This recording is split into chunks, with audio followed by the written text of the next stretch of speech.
एखादी ओळ आपल्याला आवडली तर दाद द्यायचा कंटाळा करू नका. कवितेचं नाव आहे मी आता म्हातारी झाले, असं अजिबात म्हणायचं. हा, कोण म्हणतं तू म्हातारी झाली? कोण म्हणतं तू म्हातारी झाली? आताशी तू तर साठीला आली, आताशी तर तू साठीची झाली. मी थकले, मी दमले, असं सारखं सारखं म्हणू नको. मी थकले, मी दमले, असं सारखं सारखं म्हणू नको. बाई ग तुला विनंती आहे, बळच म्हातारपण आणू नको. बाई ग तुला विनंती आहे, बळच म्हातारपण आणू नको. सून आली नातू झाला म्हणजे म्हातारपण येत नसतं. सून आली नातू झाला म्हणजे म्हातारपण येत नसतं. स्वतःकडे लक्ष द्यायचं सोडलं की वार्धक्य येत असतं.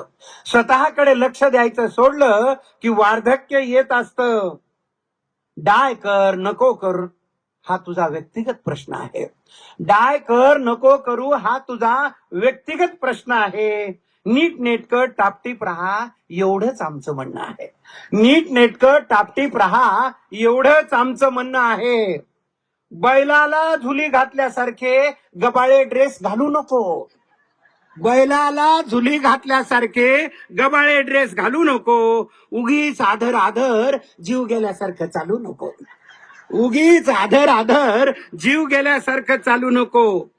लोकांनी आपल्याला काही म्हणो, लोकांनी आपल्याला काही म्हणो, आपण स्वतःला सुंदर समजावं.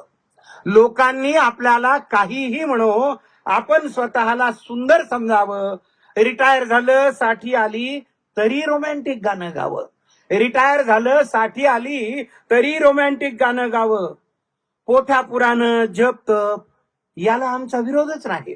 पण मी आता म्हातारी झाले असं अजिबात म्हणायचं नाही. जरी साठी आली तरी स्वतःसाठी वेळ द्यायचा. जरी साठी आली तरी स्वतःसाठी वेळ द्यायचा. मैत्रिणींचा ग्रुप करायचा, ट्रिपला जायचा प्लॅन करायचा आणि जीवनाचा आनंद घ्यायचा. आणि हो, दुःखाचे तुणतुणे वाजवायचे नाही. दुःखाचे तुणतुणे वाजवायचे नाही. आणि प्रारब्ध प्रारब्ध म्हणून बोंबलायचं नाही. आणि प्रारब्ध प्रारब्ध म्हणून बोंबलायचं नाही. घराच्या बाहेर पडायचं, मोकळा श्वास घ्यायचा आणि हिरवागार निसर्ग पाहून धुंद होऊन मारवा गायचा. हिरवागार निसर्ग पाहून धुंद होऊन मारवा गायचा. फिट राहण्यासाठी सगळं करायचं. फिट राहण्यासाठी सगळं करायचं.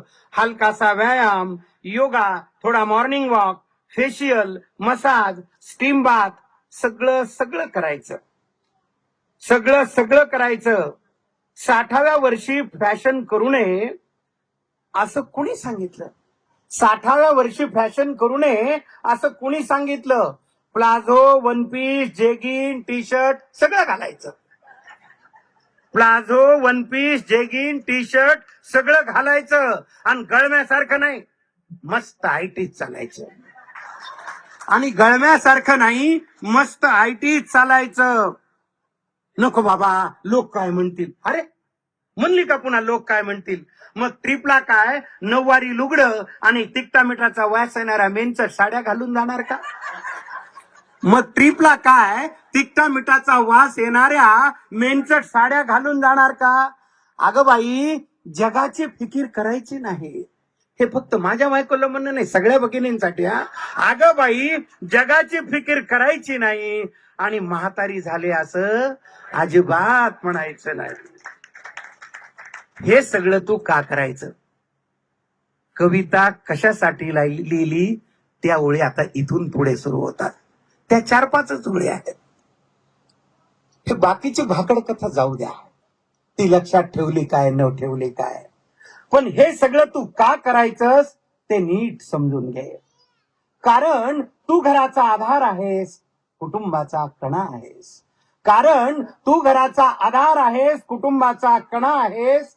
वास्तू नावाच्या पंढरपुरातली मंजुळ विना आहेस.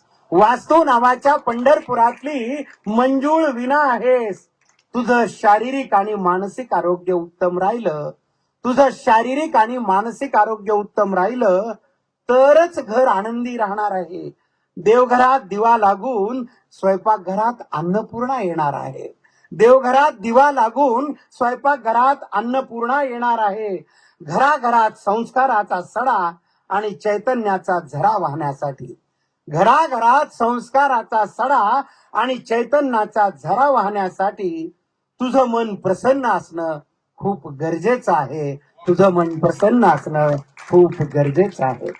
खूप खूप धन्यवाद. कविता आवडली असेल तर लाईक करा, शेअर करा, कमेंट्स करा आणि आमच्या हसो आणि आसो या चॅनलला सबस्क्राईब करायला विसरू नका.